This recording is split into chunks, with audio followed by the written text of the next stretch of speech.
Today's Parsha, Parsha's Vayeyroh, there are unlimited things that one can focus on, but we will go.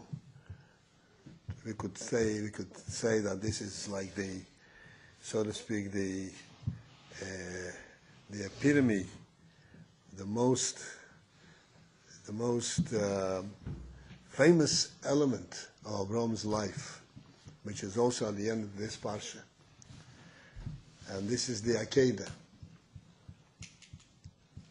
But Avram was commanded by Hashem to take Yitzchak and put him on the altar and bring him up as a korban.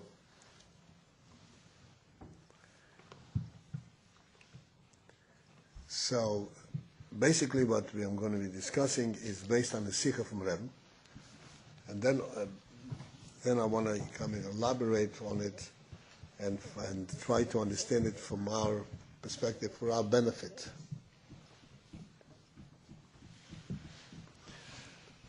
The Rebbe asks a very simple question. Everybody knows the Akedah is something which we are emphasize all the time. This is one of the great merits of the Jewish people. Merits, anybody knows what that means? We mentioned it every time, say it every day.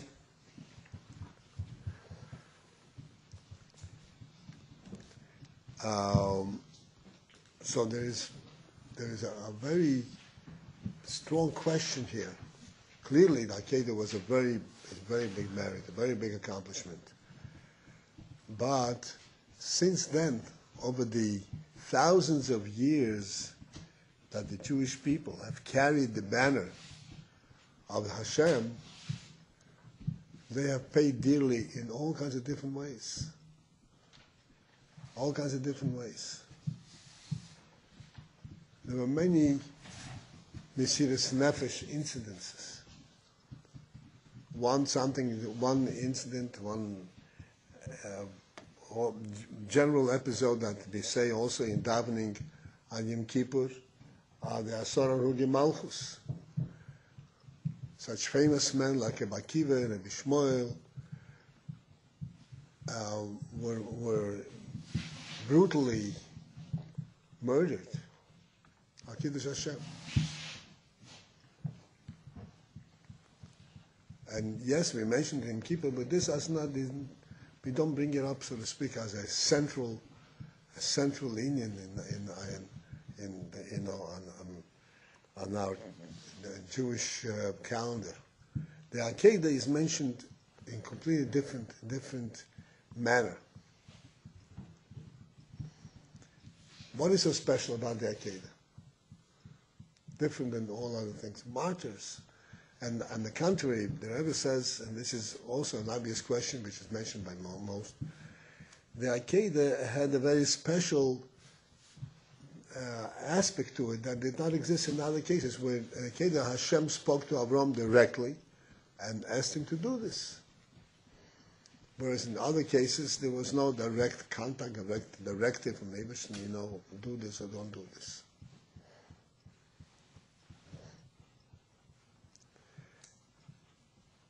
So there are many explanations presented by, from various sources, very great sources.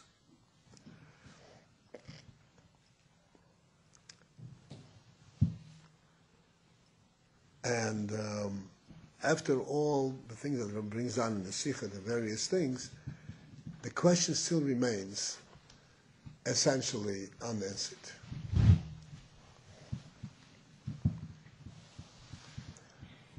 And the Rebbe goes on to explain certain principles of Mesiras Nefesh.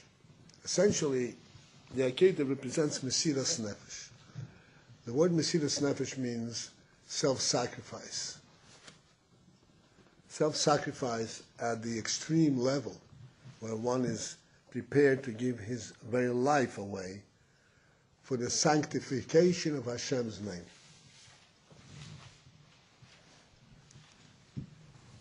they're coming now to Hanukkah, and one of the famous stories relating to Hanukkah is that which is known as Chana v'Shiva Boneha, Chana and her 7 sons. Excuse me? You familiar with that?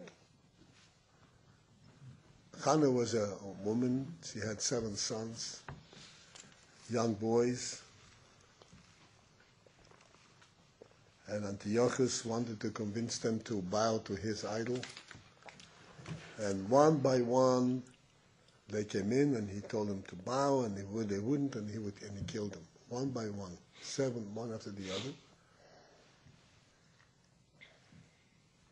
And Hannah then said to Hashem, Avraham Avinu made 1 mizbeach, I made 7 mizbeachs.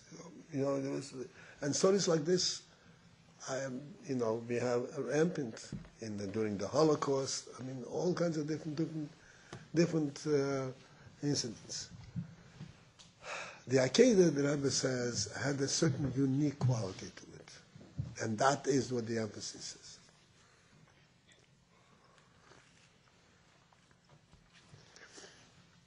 The principle of Mesiras Nefesh per se,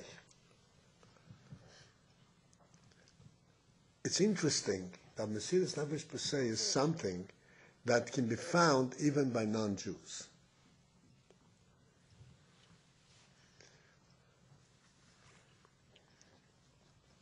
On the most coarse level, there was a time, and not so long ago, where amongst the elite of the Goyim, the people who maintained, who guarded their honor, there was that what they used to call a duel.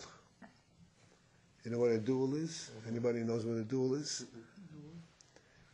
One of the great presidents of America was killed in a duel.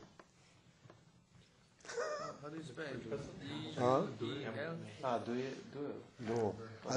A duel, yeah. When somebody insulted,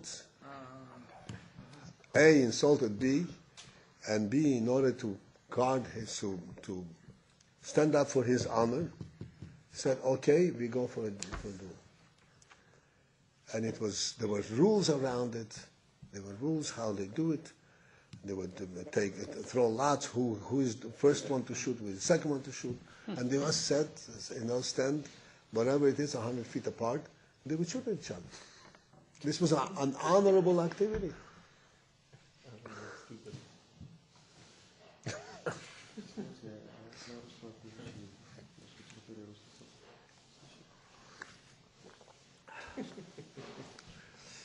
All right?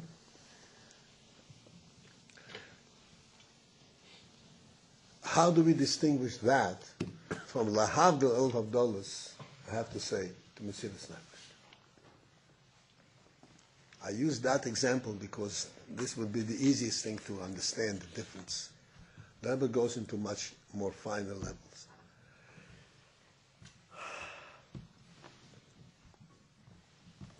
This was something which was done for a very low-level personal reason. It was not Mesiras Nefesh at all. It was not Mesiras Nefesh. It was not standing up for an ideal.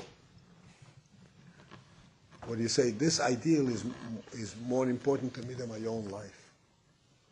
Nothing of that. On the contrary, this is something which he told himself, this is, if my honor is not is disregarded, then I can't live. It's done for his own sake. It's not Mesiras Nefesh at all in the context that we're talking about.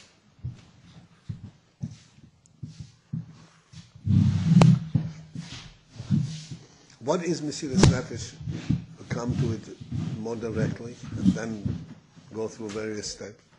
Mesiras Nefesh is not a craziness, it's not a mishugayis, it's not the suicide numbers. That's a craziness. This is not what Mesiras Nefesh is about.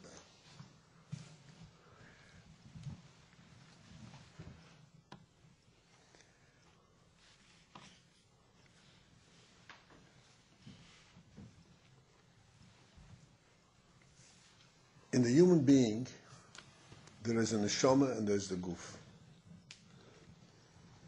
What we are observing and what we are experiencing on a daily basis is that which we feel through the guf, which we understand on the guf level.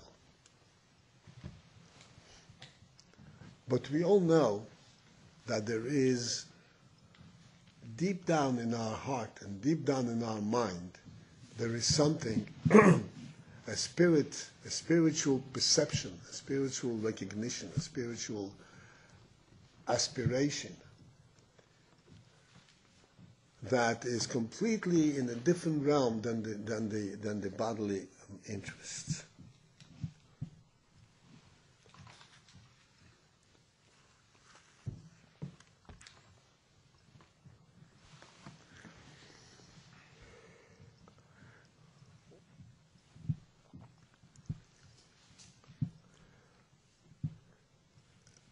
What happens in normal circumstances is that a person becomes accustomed to experiencing his life on the body level, on the physical level.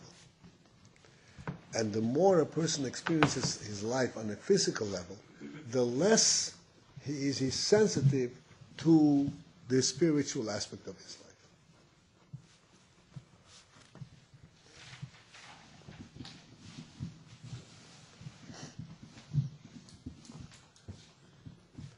You encounter a person, you repeat something that the Rebbe said, something from the Gemara, something from Chassidus, and you have two people. One says, wow, this is fantastic. I'll tell you a personal experience that I had. I think this would illustrate it quite directly. Going back many years, in a place where we used to be lived for a short while, I had a class, Shabbos, between July that we learned Shulchan Aruch. These Ingelites were learned men. They were YU graduates, educated in college. They were all professional people. And we learned the Alter Rebbe Shulchan Aruch. So one time, one of these men said to me, he enjoys this class so much that if he were given a choice to go to a movie or to go to the class, he would choose to go to the class. You watched the movies, right? Okay? This was his way of expressing something that he really was impressed by. Now imagine two people, both are equally intelligent, both understand the class equally. One says, no, I prefer to go to the movie. What is the difference between them? The difference is that one is more involved in the Gashmi, or more affected by goof experience. One is less affected. The more one is affected, the less impressed, less deep is the feeling, is the effect of something spiritual. They both understand it equally, but it doesn't have an effect on him because he is more coarse. He's more involved in the Gashmis. You say to somebody, instead of eating this thick sandwich, whatever it is, I'm going to teach you a Mishnah. I'll teach you a Shtikl Gemara, I'll teach you Sikha. So one would say, hey, it's no comparison of the sandwich, this is the real thing. Give me a few, an idea. Somebody says, of course, forget about the sandwich, I'd rather have this. These are both intelligent people. What is the difference? The difference is how refined a person is. In order to sense and to appreciate, so to speak, a neshama experience, which all have neshamas, we all have the intellect. In order to appreciate a neshama experience, one has to be refined. This is why in Chassidus you learned there is what's called iskafia. Iskafia means you should subdue the inclination to satisfy your physical desires. We're not talking about physical desires that are not kosher, that are not good. We're talking about proper desires, kosher desires. But you should have control over it. You should not give in. Why? What's wrong with eating a kosher meal? It's kosher 100%. It's 100% kosher. But the more you indulge, the less sensitive you become to ruchnius. And if you're not capable of controlling that desire, then you actually kind of lose sensitivity to ruchnius. I'll give you another simple illustration.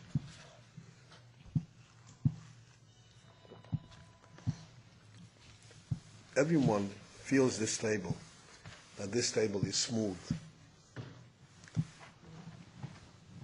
And somebody, touches a piece of silk. So this is something very fine. Okay. Someone who is constantly involved with his hands to heavy labor, construction work, and a hammer and nails and cutting and carrying. So his hands will not be as sensitive as someone who is involved in the finer things. Not because he doesn't have that sensitivity, but because he lost touch. He lost touch of it because of the coarseness of his activity. If this is true begashmius, how much more true is this beruchnius?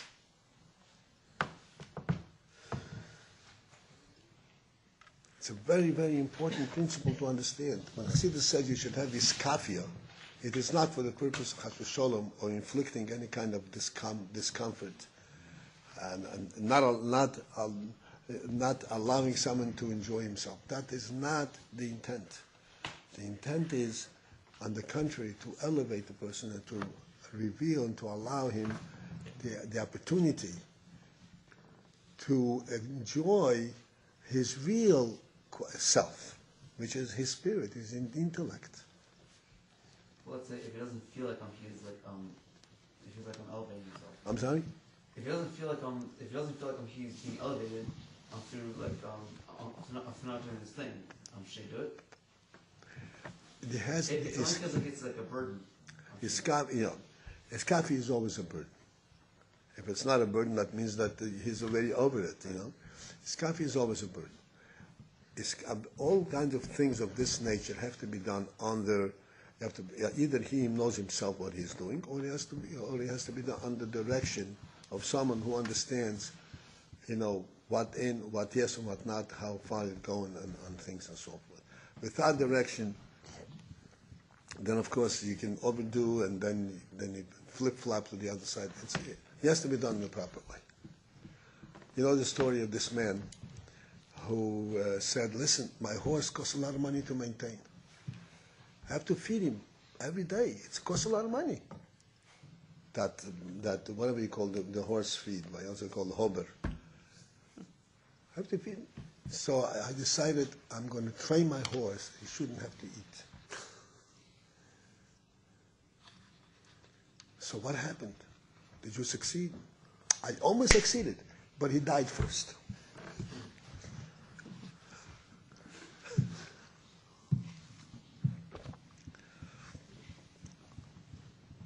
So there are certain things which we have to know what we're doing. Everything has to be done with a purpose, with an understanding, with a calculation, and know what yes and what not. But in general, there is this element of iskafia. The Alter Rebbe says in Tanya, even if one delays his breakfast, he is used to eating breakfast at a certain hour. He delays it for 15 minutes. And the Gemara speaks about delaying it for an hour, for 2 hours. Even if one delays it for 15 minutes, he already has kind of gotten control over his physical desires. He's in control. His body is not in control of him. He's in control of the body. Says, no, I'm going to delay it. In Shulchan Aruch it says, the Rambam says that when a person eats, the proper way to eat is to leave a certain, not to fill yourself completely. Leave a certain amount, and you feel that you can eat a little more, and don't fill that. Leave a little bit over. The Rambam speaks for health-wise, and this is a healthier way to eat, but this is also proper from a moral perspective. A person eats to be healthy, not to fill his belly. You know, to get up, when you get up from the table, you can hardly walk because your belly is full. These are the elements which one has to learn to control. When you're sitting and eating, you forget yourself. Say, oh yeah, fill it in. It feels good. That's not the way we eat. And if we do, nothing is wrong. You eat kosher food, but clearly, there's no question that you can lose some sensitivity to ruchnius, which requires concentration, focus. You lose it. There's no question about it.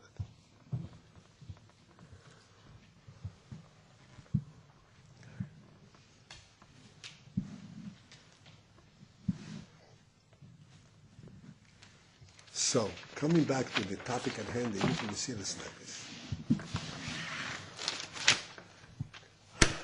There were many different kinds of aspects of Mesiras Nefesh, even Lahavra Bagoyim. But everything has to be understood in its proper context. Like we gave the example of the duel. Duel is not Mesiras Nefesh. This is Gaiva at the lowest level. It's not a refinement at all. It's Gaiva at the lowest level. One cannot swallow his pride. And he goes and he says, life itself is not worth it if my pride has been touched. That's not human. He is not serving God. He's living for himself.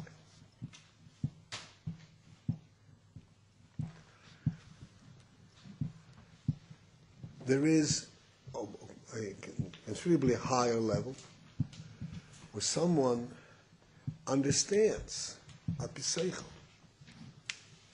neshama is significant, more important than my body.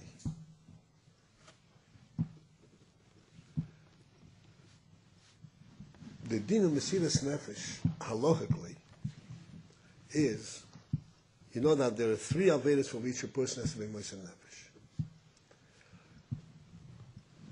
And particularly if it is in public.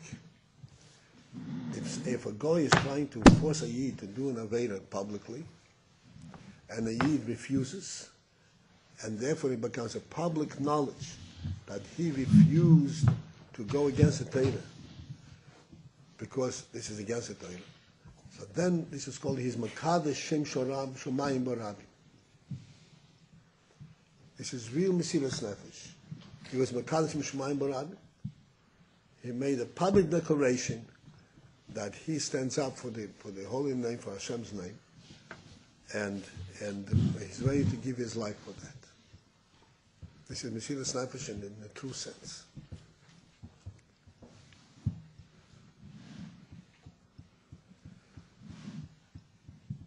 There is, however, a certain element in this Mesiras Nefesh, which I said is absolute Mesiras Nefesh.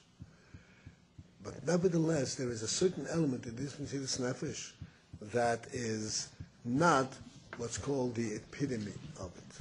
And what is that? He feels that through this Mesiras Nefesh, he is Mekadesh Shem Shomayim. He accomplishes something.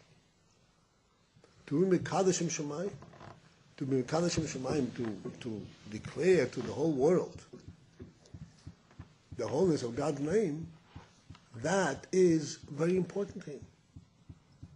And he's ready to give his life for it. So he accomplishes something. This is not the pure Mesiras Nefesh, as we're going to discuss in a moment. Along with that, by Avraham Avinu himself, we have this question. Avraham Avinu, he brought Yitzchak into the Akedah, he was 100 years old. No, he was not. He was 127 years old. 137 years old. Avraham was 137 years old. Yitzchak was 37 years old at the time. So, Avraham Avinu had a whole life before that. And as a matter of fact, you know about Ur Kasdim. You know that he was thrown into a furnace. Nimrod threw him into fire because he destroyed his father's idols. Maybe I should just say Palm Springs, Florida. I'm sorry? Maybe I should just say Palm Springs, Florida, because for Avraham Avinu, there's a nice garden, you know. So he was Moshe Nefesh right there, way back when, before the first time that Hashem spoke to him, before he went out, before Lech Lecha, was very Moshe Nefesh. So why are you making such a big fuss about the Akedah? He's 37 years old, you said? No. Oh. The Akedah, he was 137. Yeah. When the first Messiah happened, we don't know how old he was, but he was much younger. It was way before Lech Lecha, before he left Ur Kasdim, before anything. And that's not even mentioned in the Torah, the truth is. We know it from the Medrash. It's not even mentioned in Torah, that episode. We know it because we have the Kabbalah this story. So, what is so special? And the Rebbe explains this great principle. When Avraham was Mesiras Nefesh in Ur Kasdim, and he let Nimrod throw him into the fire. Let me see you do Mesiras Nefesh now and listen straight.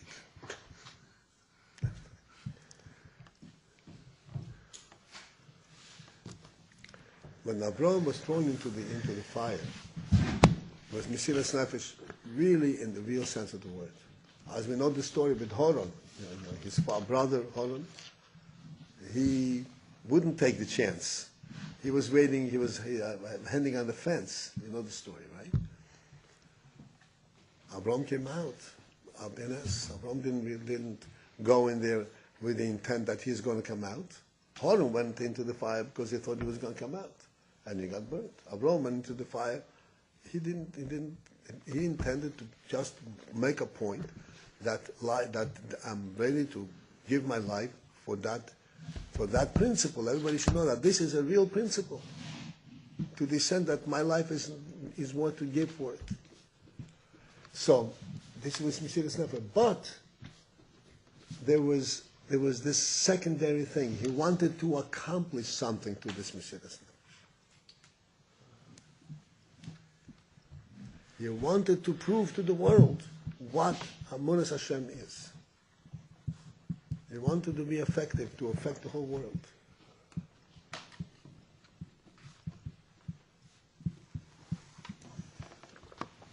This was done in public. As a matter of fact, according to Medrash and so forth, after that, the whole situation turned around. And they came around and they actually started talking about Avram's beliefs and all that.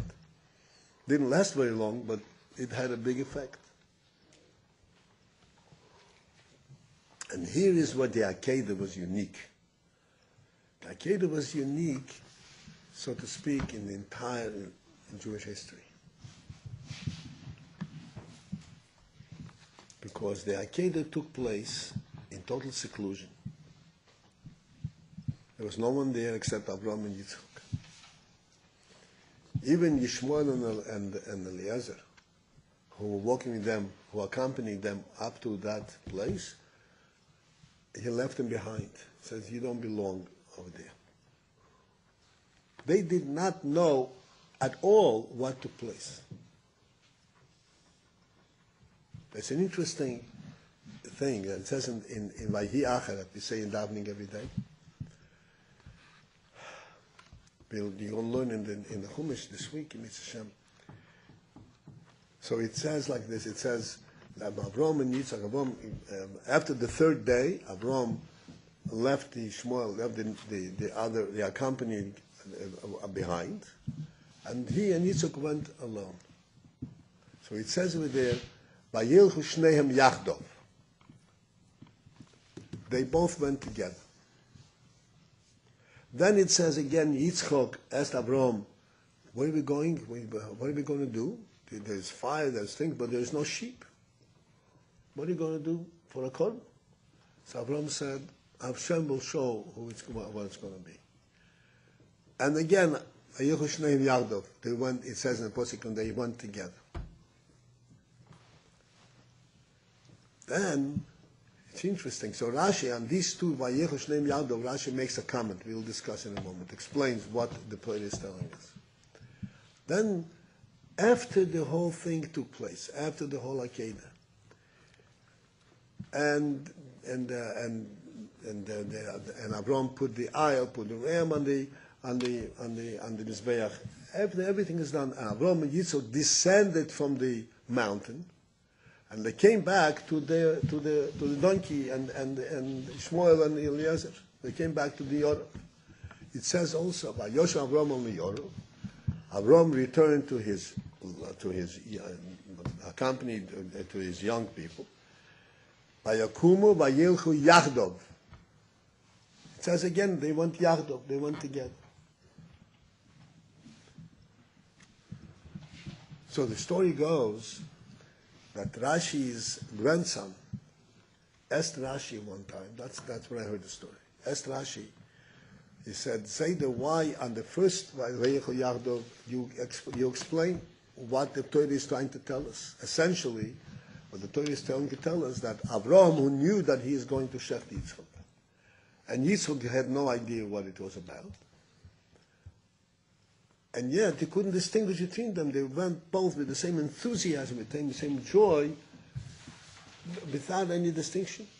Avraham was in the same joy in going to Shech Yitzchak because he's doing Avodas Hashem, as Yitzchak was knew that he was going Avodas Hashem, he had no idea what it was. Then Yitzchak asked Avram, what are we going to do? And Avram, so to speak, told him or gave him a clear enough hint that Yitzchak understood what's going to be. And then it says they went Yachdov, they went together, they continued to go together. Yachdov, equally. Which means that now Yitzchak joined Avram with the same joy as before, without any effect of the fact that he found out that he is going to be the sacrificial lamb. Okay? How did he understand from what Avram said? That he By Elakim Yira Lehasel Le'ela B'ni. Le'ela B'ni. Rashi says, you see the Rashi Mitzvah. So these two, you explain what the Yachdov represent. How come the third Yachdov, you omit, you don't say anything? That's what Rashi's grandson asked Rashi. So which grandson? Huh? I'm the grandson. I don't know. That's the story I got, and I'm repeating it the way I got it. You want me to guess? Right? It could be Rashbam, could be Ramentam, could be could be the Rival. Anyway, they're all worthy of asking this question. So Rashi says, the Torah is very simple. I don't need to explain anything. What's so simple about it? What the Torah is telling us like this. Avraham and Yitzchak went through a dramatic experience. Right? And by all measures. A dramatic experience. They came down from the mountain. And whom are they meeting at the under mountain? The donkey, Ishmael and Eliezer, who had absolutely no idea what transpired.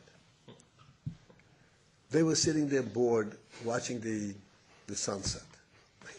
What's going on? Nothing. So you would think Avraham and Yitzchak came down, and Yishmael and Eliezer are sitting there. You would immediately say, hey, this is two different groups of people.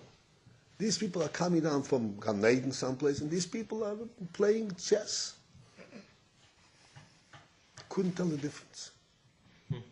Couldn't tell the difference. Yachdov, as if nothing happened.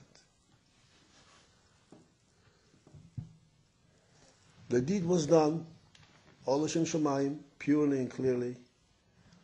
There's no personal appreciation, personal recognition, personal elation. Wow, what did I accomplish here? Zero. Yachdov. Avraham and Yitzchak could be viewed equally as Yishmael and Eliezer couldn't tell the difference.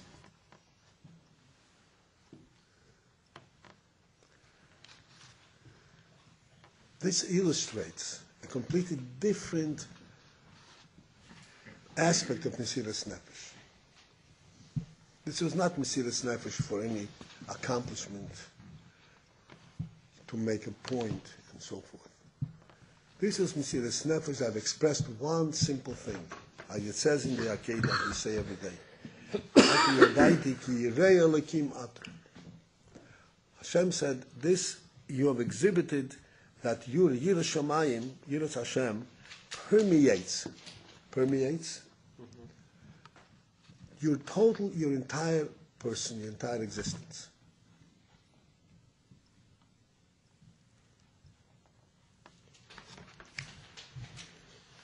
The neshama is what permeates the entire. It says there are no obstacles. The guf does not interfere with the neshama whatsoever.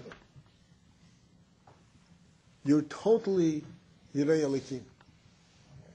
There is no need to any kind of worldly context, worldly explanation, accomplishment, even if it is holy. But still, it makes sense. It's a logical explanation as to what has been accomplished. Nothing. There's no need for it. If it is Hashem's will, it's accomplished, and there's no need to make a fuss and a fuss about it. There's nothing to make a fuss about.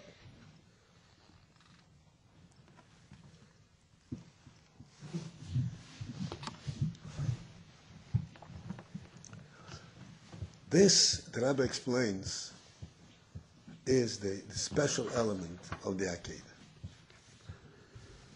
This is the type of Mesiras Nefesh element that Avraham has bequeathed. Bequeath means he gave us as inheritance to us. That we have a neshama, a holy neshama, a godly neshama, that ultimately recognizes only the godly truth, has no other interest whatsoever, no possibility of any other interest.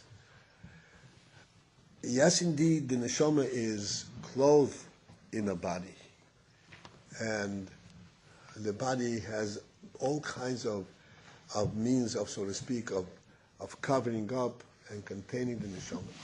But that is only superficial. The neshama remains pure, pure to this total dedication. And when, God forbid, a moment of trial comes, it comes right out. Because the neshama is totally dedicated without any need of justification or explanation. What are you going to gain? Like one would say, why don't you do this already, and then from now on you'll be able to put on tefillin every day and keep kosher and keep Shabbos and teach others. What are you?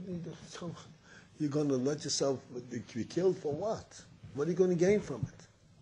You're going to gain from staying alive much more for God's name. Yeah, good point. Huh? Yeah, good point. Right? Yeah. But there is the power of the neshama that's connected and united with Hashem, that no point can possibly be made that would make sense to it, for even for one moment to dissociate from God. Even for one fleeting moment. Yeah, but we're not tzaddikim. I'm sorry? We're not tzaddikim. We're not, somebody said to you, we'll kill you, or, most of us would say, do what you need. No, you don't do that either. You kill him. Excuse me, and I'll excuse me. appreciate it. Excuse To me. be in a high level of... Excuse me. We should never be tested. Yes. Okay? But I'm going to tell you that when, God forbid, a test comes up, at that moment we think with different capacity. Then the neshama starts screaming out and say, don't do that. This is not under normal circumstances. We should never be tested. Under normal circumstances, you don't even think about it. We say every day in davening, every day we ask, F Vayeyroh, God should protect us. We should never be facing any kind of trial, any kind of test. Not the test of Mesiras Nefesh, any kind of trial. Any kind of trial. I'm hungry, and this food is not kosher. That's also a test. Oh, but we're not tzaddikim, but we're not going to eat it. Hopefully, if you graduate, Sigid Yeshiva, hopefully you know that if it's not kosher, you're not going to eat it, no matter what the case is. That's when you graduate. Huh? That's when you graduate. That's a test for your graduation. It could be a year, it could be 5 years. Ah. Good prophecy.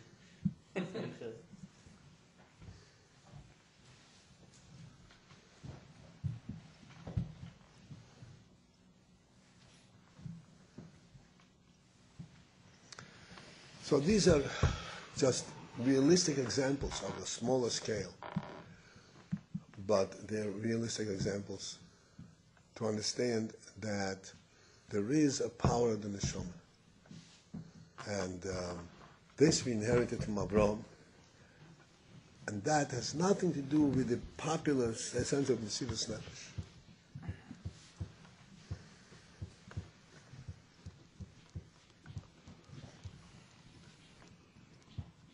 It just has to do with keeping your focus, keeping attached, and I do not have, there is just no alternative, there's no alternate view, no alternate way, because the neshama knows only one thing, knows only Hashem.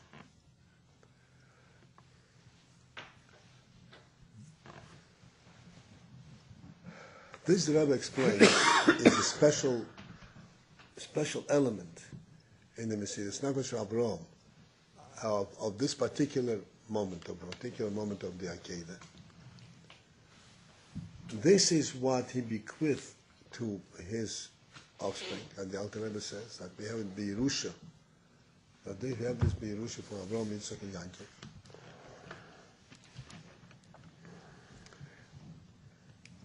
So we have it B'Yerusha, but then, besides it, like you said, we're not tzaddikim. What does it mean we're not tzaddikim? Does that mean we don't have this neshama B'Yerusha? It doesn't mean that at all. It means that we are so heavily affected, involved. We relate, we measure our life so much by our physical experience. Yes, that's what I'm saying. It's true. That we can't relate to see, truly speaking, what is a neshama experience.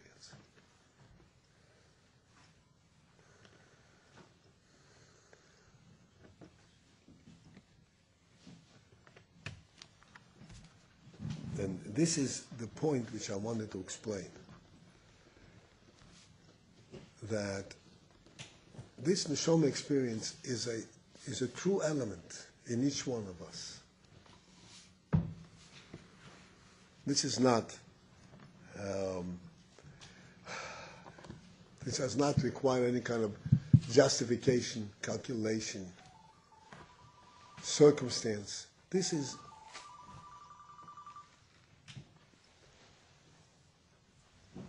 is the true essence of a Yid.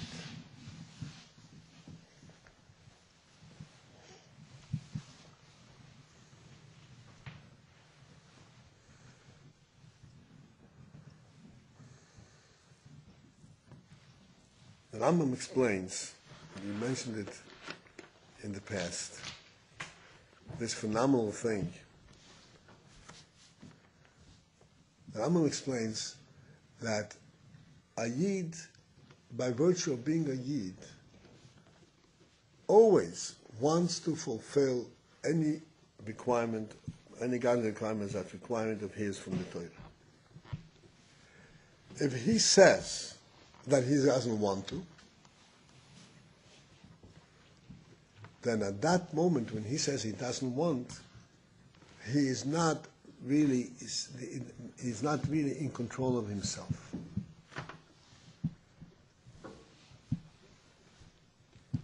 Like we explained it now, he is under the control of his yetzer, his habit, or his perception of the world, not what he personally would choose to do.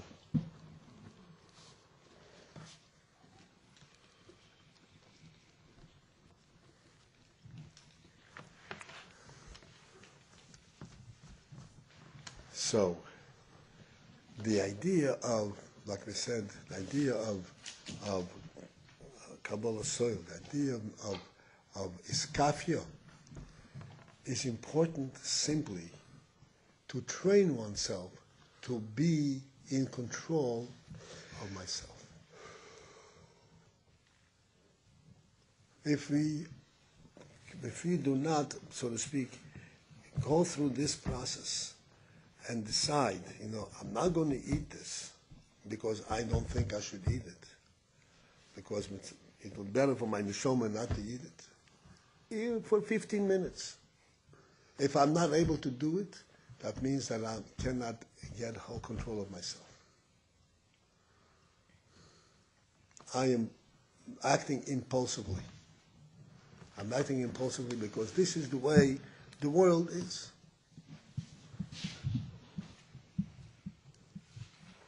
What if, what my friend from yesteryear will say, why don't you eat? I'm waiting 15 minutes to allow things to my taiva to calm down. Oh, you idiot.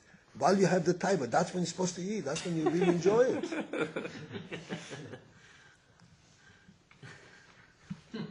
As soon as you pick up the food again, you have the taiva right again. It's not a problem. It's not true. No? No. If you delay it for 15 minutes, then you'll eat like a human being. No longer like a chazan. Yes. Something, if you wait longer, the taiva gets stronger. Like now you're really hungry. Try it out, you'll see. I already had. If you hold out, you become more human, you become more in control. You do, okay, yes, you eat. Like a human being. Not that you're in control, you're under the pressure of your taiva. These are small things. I'm not talking about chas v'shalom, major nisyonos. Delay it for 5 minutes, delay it for 15 minutes. Eat it in a more restrained manner. Let me give you an example. I remember when I was in yeshiva, there was a boch over there. Remember, he's not here anymore. He was killed in a car accident. He was a boch in yeshiva, a fine boch. But he had a background, from whatever. He knew how to enjoy a sandwich. So one time, he was describing to me a sandwich on a club. You know what club? A club? That's a thick piece of bread, a club bread. Not dry bread, on club. Okay, you cut the club in half, put the one half on your hand, and you pile up cold cuts here and then this and that. By the time you finish and put the other half on, it's really, that's what he described like it. It's really thick. It's really good. Just to hold it in your hand is a pleasure. Okay? It's a kosher pleasure, but we should refrain from going for it. Because this will interfere with your pleasure, understanding of Taisvus, a piece of Gemara, or Hasidus, or davening, anything. Eat it all, but eat it individual. Take a bite from your bread, and take a little piece of the cold cut, and eat it. Eat it all up. If you're hungry, eat Gesundheit. But eat mit der Edelkeit. Edelkeit in a gentle and a fine manner.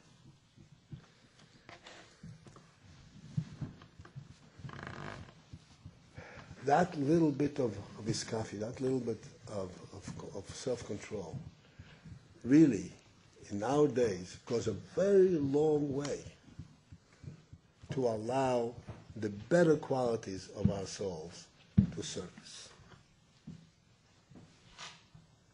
We can't even imagine the ultimate effect of these small things.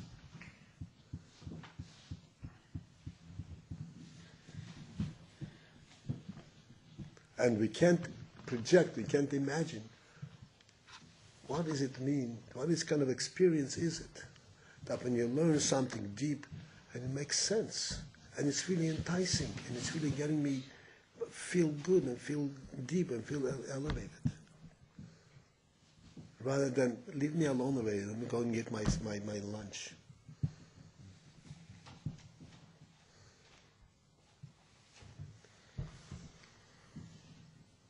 So this is what the Rebbe explains. We're not talking about Mesiras Nefesh on the kind of a purposeful thing, just Mesiras Nefesh to do it in order to allow the neshama to reveal itself, the truth, to be a yid.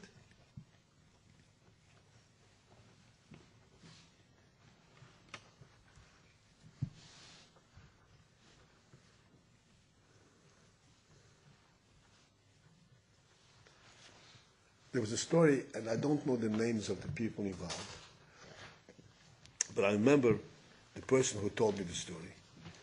He was an elderly yid, and I was a bocher. So he told me about this young man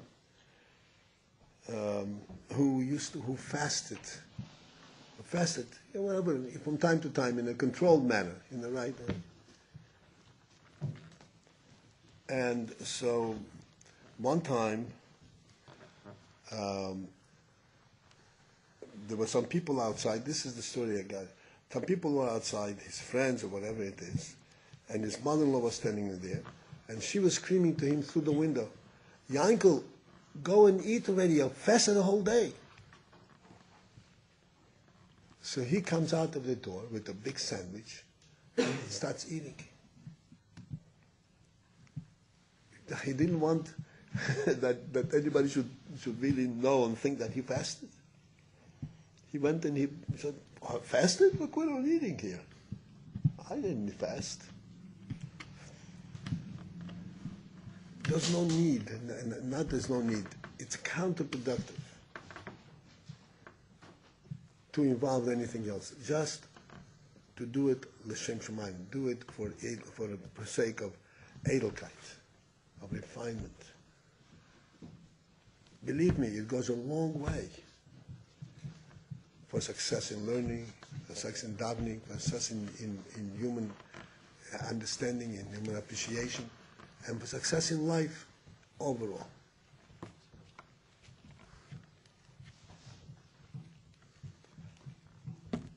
And with this, I'm going to say our usual wishes for everybody, brachas. Everybody should be blessed with success in all that they do. And we should never, never, never, God forbid, be tested. Let us do preemptive tests. Let us do the testing ourselves. on a small thing, then that will prevent the need of any chas v'sholom of major tests.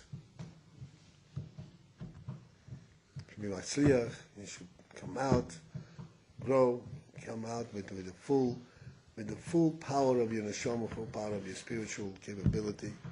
And matzliach, b'gashmis u'beruchnis. Amen. Amen.